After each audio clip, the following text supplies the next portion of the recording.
생활 속에서 하는 습관을 가지도록 해주는 거. 이 10분, 요 10분에 인생이 달라질 수 있다고 저는 생각을 하고요.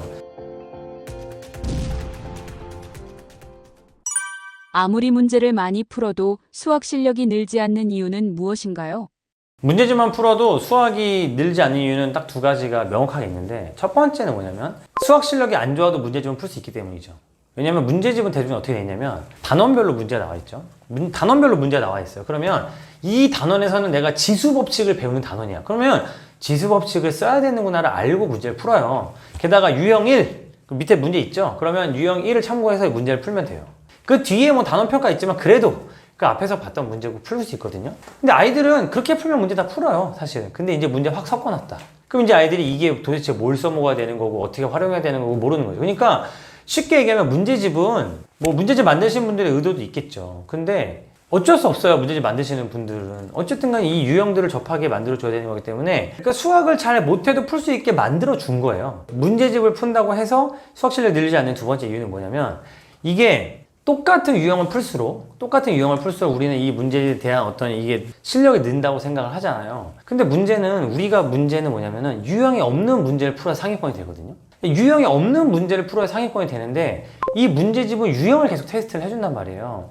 그럼 아이들이 문제집을 풀고 나는 알았다라고 생각해 버리는 순간 이 아이의 발전이 거기서 끝납니다. 근데 문제집은 유형별로 만들 수밖에 없잖아요. 근데 거기를 벗어나는 거는 문제집만으로는 안 된다는 거죠. 이게 저는 가장 어려운 점인 것 같아요. 아이들이 5문제를 풀잖아요.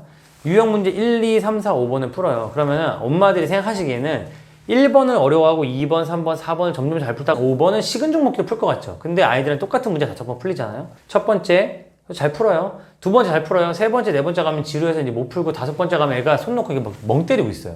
무슨 얘기냐? 똑같은 문제 여러 번 푸는 게 아이한테 효과적이지 않다. 아이는 오히려 지루해하고 수학에 대한 정서가 망가진다.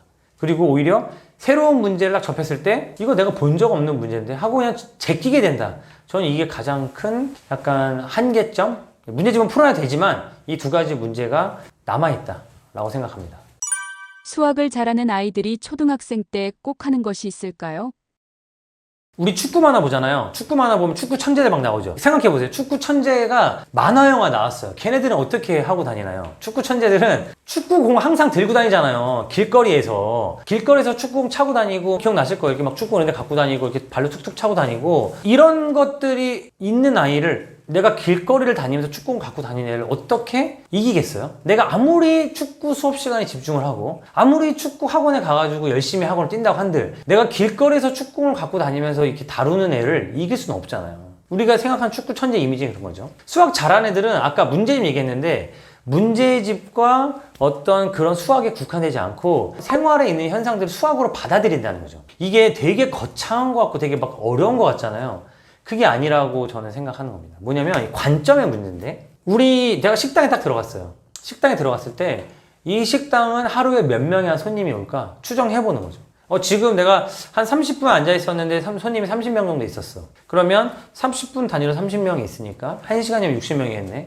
그러면은 10시간 하니까, 이 식당 10시간 하니까 그러면 한 600명 정도 손님이 오겠구나. 그럼 한 사람이 한 15,000원씩 먹는 것 같으니까 그러면 어느 정도 매출이 나오겠네. 이런 인식을 사람들이 할 수 있는 게 저는 수학적 사고라고 생각하고요.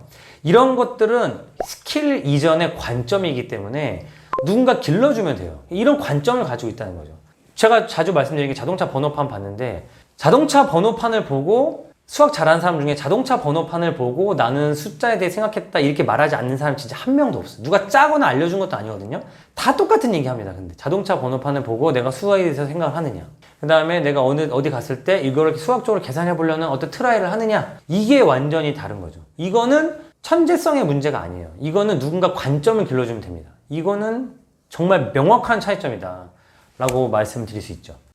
하루 딱 10분만 투자해서 수학 잘하게 만드는 방법이 있을까요? 저는 아까 말씀드렸던 수학 퀴즈라고 생각해요. 이게 자동차 번호판, 그다음에 전화번호 가지고 수학에 대해서 수를 가지고 놀아보는 경험인데, 특히 어렸을 때 수를 가지고 노는 아이는 절대 못 이깁니다. 수를 가지고 놀아야 돼요. 축구공도 마찬가지잖아요. 뭐 전술이고 뭐고 다 떠나서 수를 갖고 놀아야 되는데, 우리는 이게 구구단을 외우면 수를 가지고 놀 수 있을 거라고 생각하는데 절대 그렇지 않아요. 제가 부모님들에게 추천하는 퀴즈는 아까 말씀드렸던 자동차 번호판을 가지고 노는 퀴즈, 그 다음에 소인수분해 퀴즈. 예를 들면 2, 5, 10 누구나 할 수 있어요. 10은 2 곱하기 5가 나와야 된다는 거죠. 5, 6, 30은 알아요. 근데 30 하면 1 곱하기 30, 2 곱하기 15, 3 곱하기 10, 그 다음에 6 곱하기 5가 나와줘야 돼요. 이런 퀴즈들을, 이거를 문제집을 책상에 앉아서 푸는 게 아니고 생활 속에서 하는 습관을 가지도록 해주는 거. 이 10분. 요 10분에 인생이 달라질 수 있다고 저는 생각을 하고요. 요게 생각보다 아이들이 재밌어요. 제가 이거 아이들한테 알려주잖아요. 그러면 어머니들이 뭐라고 하냐면 애가 자기 전에 선생님이 내준 그 자동차 번호판 퀴즈 하겠다고 지하 주차장에 내려가서 자동차 번호판을 싹 적어왔대요. 왜? 재밌으니까. 생각해 보신 적 있으세요? 애가 수학을 재밌어 하는 거예요. 근데 그게 문제집 풀면서 재밌어 하는 애는 못 보셨을 거예요, 아마. 근데 아이가 실제로 수학을 재밌게 만드는 방법은 그런 퀴즈. 실전에서 수를 가지고 놀아보는 거다라고 저는 생각합니다. 이거는 진짜 저는 확실하게 말씀드릴 수 있어요. 가지고 논다는 말 자체가 딱 정해졌으면 가지고 노는 게 아니잖아요. 야, 지금 차르고로 만들 거야. 자, 오른쪽을 2g 떼. 자, 뗐지? 자, 그거 이렇게 말아. 자, 2cm, 3 이렇게 말면 이건 노는 게 아니에요. 약간 자유롭게 풀어주면서 룰은 이때 자유롭게 풀어줘야 된다는 거죠. 예를 들면 정답이 있는 문제를 낼 필요는 없지만 수를 가지고 놀 때, 예를 들면 자동차 번호판을 가지고 놀 때 이 아이의 수준에 맞춰서 아이가 저학년이다. 1682라는 번호판이 있다. 그러면 1 더하기 6 더하기 8 더하기 2를 빨리 해봐라. 어떻게 하면 더 빨리 할 수 있겠니? 생각해보면 8하고 2를 더하면 10이네. 그러면 나중에 7을 더하면 17이 되겠네. 되게 쉽게 구할 수 있겠구나라는 거를 같이 놀아보는 거죠. 엄마는 어떻게 했어? 아빠는 어떻게 했어? 이게 수학을 가지고 엄마 아빠들이 아이를 가르치기 힘들어하는 게 뭐냐면 엄마 아빠가 애보다 잘해서 애를 가르쳐야 된다고 생각하기 때문에 어렵거든요. 그런데 이런 컴페티션을 같이 하는 거예요. 너는 어떻게 더했어? 아빠는 이렇게 더했어. 이제 나중에 이게 어려워지면 조금 더 아이가 크면 16 곱하기 82가 될 수 있는 거고 조금 더 아이가 자유로워지면 1, 6, 8, 2를 가지고 곱하고 더하고 빼고 나눠서 10을 만들어 봐라. 저도 아이랑 이런 거 많이 하거든요. 자동차 번호판 가면 아이랑 이런 거 많이 해요. 그러면 아이가 아빠 내가 저거 한번 해볼게. 1, 6, 8이면 8 곱하기 2, 16. 거기서 1 곱하기 6을 만들어서 6을 16에서 빼주면 10이네. 그럼 아빠도 한번 해볼게. 아빠는 이렇게 했어. 막 이런 거. 이런 것들을 하는 게 엄마 아빠가 지도하는 게 아니에요. 같이 그냥 퀴즈 놀이하고 더해보고 빼보고 나눠보고. 이런 애들이 나중에 아까 말한 길거리 지나다니면서 축구공 가지고 다니는 아이들처럼 저는 될 수 있다고 생각하는 거죠. 아이가 수학 즐기게 하는 가장 확실한 방법은 무엇인가요? 아이들 가르칠 때도 사실 논리를 가르쳐야 돼. 논리를 가르칠 때, 야, 이거 봐봐. 여기서 논리 활용해서 이렇게 해가지고, 야, 이럴 때 이렇게 하는 거야. 아니라, 저는 스도쿠 같은 거 줘요. 스도쿠 주고, 그 다음에 네모네모 로직. 이런 거 주고요. 야구 게임 하고. 근데 이런 게임부터가 벌써 저는 굉장히 좋은 레슨이라고 생각하거든요. 스도쿠를 할 때 우리가 배워야 되는 게 뭐냐. 그냥 스도쿠 이게 막 도파민 터지라고 하는 그런 게임이 아니고, 스도쿠라는 게임 자체가 논리를 굉장히 강조하는 게임이에요. 내가 만약에 여기다 2를 넣는다고 하면 어떤 문제가 생겨요. 아, 그러면 여기 2가 들어갈 수 없는 거구나. 그러면 2는 여기밖에 들어갈 수가 없네 라는 로직을 계속 찾는 거거든요. 근데 이런 것들을 주면서 엄마 아빠가 조금만 더 고민하셔서 스도쿠를 주면서 이거를 했을 때 네가 발전되는 게 뭐다 라는 거를 요즘엔 이제 챗 GPT 시대잖아요.